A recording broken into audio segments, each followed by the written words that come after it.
Hey there.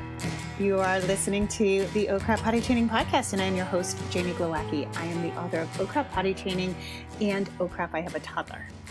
So last episode, we had talked about toy timeouts, and I wanted to add a little smidge to that podcast before we move on to rewards and consequences, well, potty training in particular. I do think toy timeouts are appropriate if a toy is being used inappropriately. So if a child is using the blocks to hit another child, I think that is a fine place to use a toy timeout. Again, contingent on the consequence is very in keeping with the infraction, right? So I wanted to say that, but I wanted to hit more on rewards and consequences because they're getting really misused, and they're getting misused at a very young age. 2 or 3 is pretty young to be doing these kinds of consequences, right? External consequences. And I think sometimes we need those, in cases, especially where it's dangerous, right? Where a lot of times there has to be an external consequence for like running out in the street because the child doesn't understand the natural consequence, right? So I think there can be a place, and I think there is a blurry line sometimes. But one thing that happens with rewards and consequences is it is viewed as positive parenting. And the research now is out. The research is very clear. Rewarding behavior is controlling. You're being a controlling parent because you're trying to coerce the situation with niceness, yes, with maybe M&Ms or candy. You are still trying to get behavior out of another person by leveraging a reward system. We're learning more and more about these systems in schools, how detrimental they are. These point systems, these clips, these dojos, these kinds of things. And rewards can just kind of go in kids sideways. And so potty training at its core is led by pride in self-mastery. That is the beauty of it. That is why it's such a wild milestone. That is why you often start to see behavior you might not have seen in your kids, because now they're like, wait a minute, I didn't know I could control this. Well, then I'm going to try to control everything, right? So it's an autonomous milestone. After this, there's going to be a lot more. I do myself, right? Kids are clamoring for autonomy, and that means mastery of their own person. That's what autonomy is, right? Being being not resilient, but being in charge of themselves. They love helping. So whenever I post on Instagram or something about childhood chores, there's always a slew of comments of like, that's free child labor. Let your kid be a kid. Kids want to be kids. And kids want to do what grown-ups do, right? What do your kids play? Do they have a play kitchen? Oh, that looks a lot like being in the kitchen, cooking. Do they play house? Do they play school? Do they play firemen and cops and robbers? Yeah. Those are all real life things that grown-ups do, right? So kids love to play at the adult things that they'll do later. And so I think it's really funny when people think that kids shouldn't be doing chores or anything like helping with the house, right? I'm not talking about child labor. I'm talking about helping be part of the household because kids need that. And that is one of the huge things that's going wrong in potty training and in general parenting right now is the infantilizing of our kids. So I've said it almost every episode at this point because I just can't even believe it. But there are people delaying kindergarten because their kid's not ready to be potty trained. That is infantilizing a kid. A 5 or 6 year old in a diaper is infantilizing a kid. If that child thinks they are not capable of mastering their own body, then they're not going to think they're capable at anything, right? And you will see behavior kick up. You will see the undesirable behavior kick up because these kids want control. What is control? I just did an episode on Oh Crap Parenting where we talk about kids wanting control, and people think giving kids control is offering them 2 choices. No, that's not just control. Control is being in control of your body, but also being helpful, right? Like making your child feel like they're part of the group. If we segregate the child to a different area, if you're cooking dinner and you're like, no, go play, I'm cooking dinner. When do you think the magical age is that your child's going to be like, no, I'd like to help. They're trying to help now, but we brush them off. So in this major milestone, potty training, where we're trying to activate that pride and self-mastery and continue it, these are other things we want to be working on. And I bring this up because it's not direct potty training help, but oftentimes this is a huge hidden factor why potty training is not going well, because you have been controlling, you're maybe offering rewards or consequences, which is a form of control, right? You have been doing everything for your child, and now they don't have that feeling of, I can do it myself, or I am capable of doing it myself. And that is what leads the process of potty training. If you're potty training with rewards, which a lot of people do, and they're like, oh, it worked fine for me. Great. But like a lot of things worked out fine, but is that the best route? Maybe not, right? And the problem is that can wear out, and the child has developed, you're starting a dopamine hit in their brain, which is like performance based. If I do this, I get a prize. If I do this, I get a prize. That prize is never going to compare to the pride of self-mastery, right? No matter what, like you can offer me a candy bar, and I do obstacle course racing, and you can offer me a candy bar, but that's nowhere near going to be the same as me doing it myself. And like, oh my God, when I do it, I'm like, oh my God, I made that obstacle. I did it. I trained hard for that, and I succeeded. That is the beauty. And this, when as an adult, this is like, it's the best thing when you do something for yourself, when you figure something out, when you train really hard for something, when you master something just out of your own intrinsic reward system, your own intrinsic motivation. That is what leads such a great process. Same goes for potty training.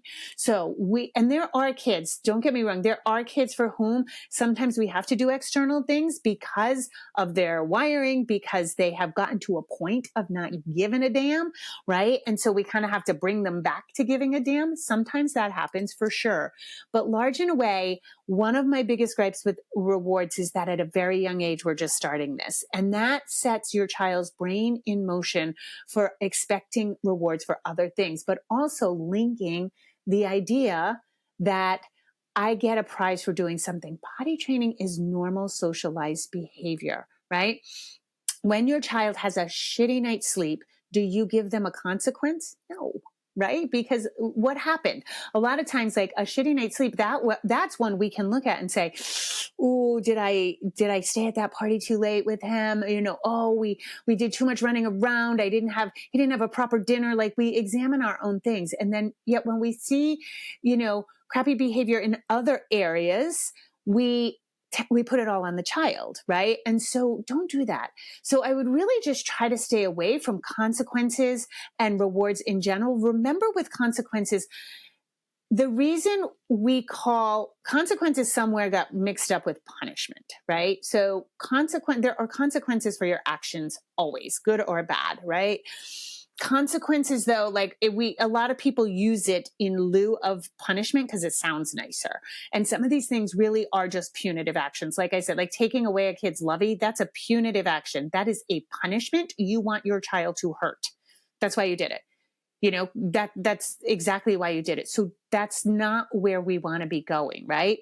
Now, if your child poops their pants at the playground and has to leave, that is a consequence. It's a natural consequence because that's what we all would do, right?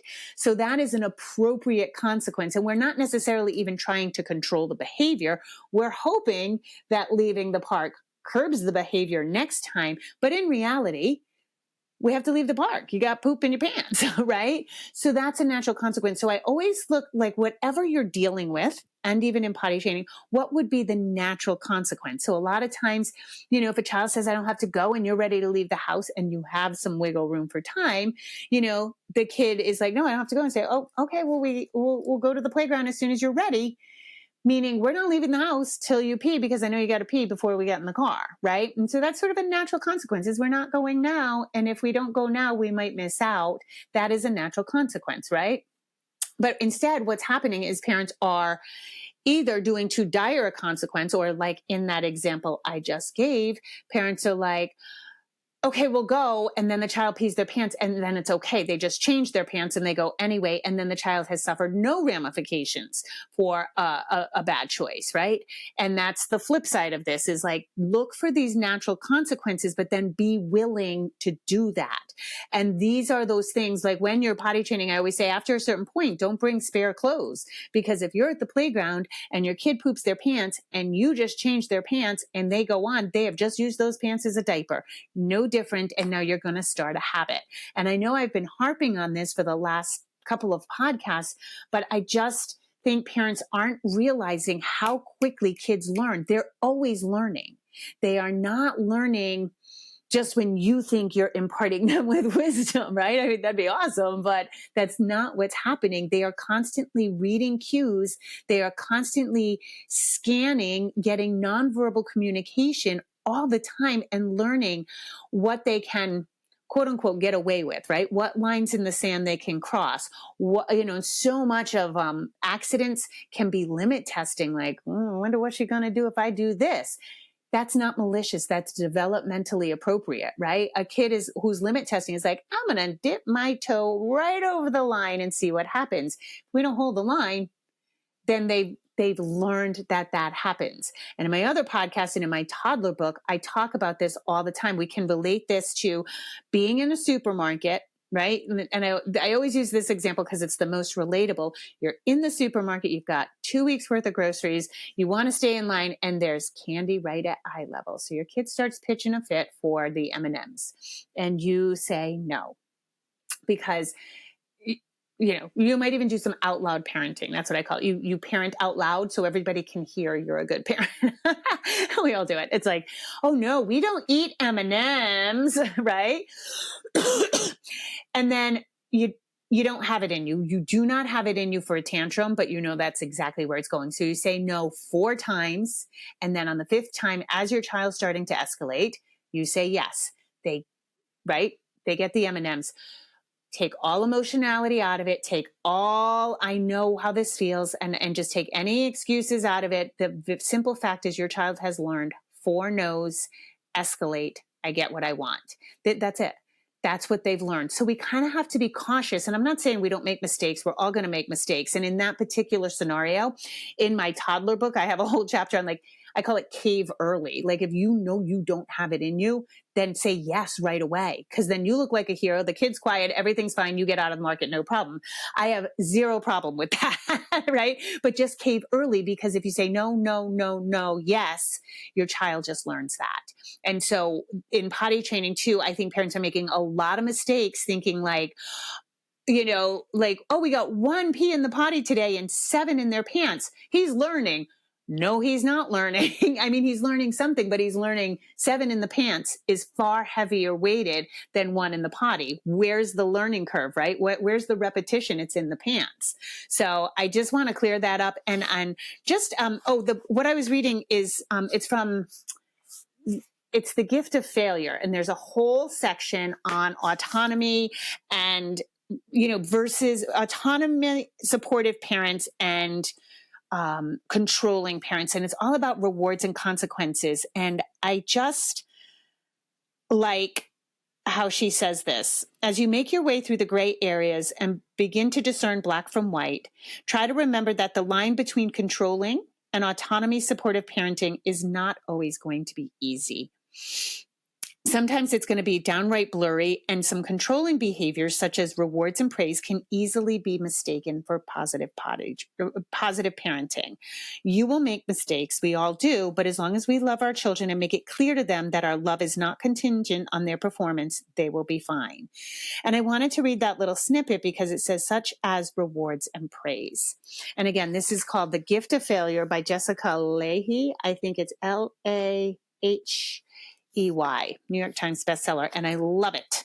I picked that particular thing because it says rewards and praise. And I think praise is fine in potty training, especially that first day. Like parents go overboard because you really are excited about it. You're like, oh my God, you did it. And it's sincere, it's authentic. But I have actually had a couple clients recently whose children are peeing sitting down like every 10 minutes, won't get off. And they're like, I did a good job, yay, yay me. They've gotten super addicted to the praise right away. It's like, yep. I want my verbal high five. Let's go. So be careful with praise too, because praise can just over tip, and we end up with a kid who just needs praise for breathing, and we don't want that either. So anyway, the book is The Gift of Failure. I highly encourage you to read it. My two favorite books right now are Hunt, Gather, Parent, and we have gone through that in our Oh Crap Cafe, our parenting online community, and now The Gift of Failure.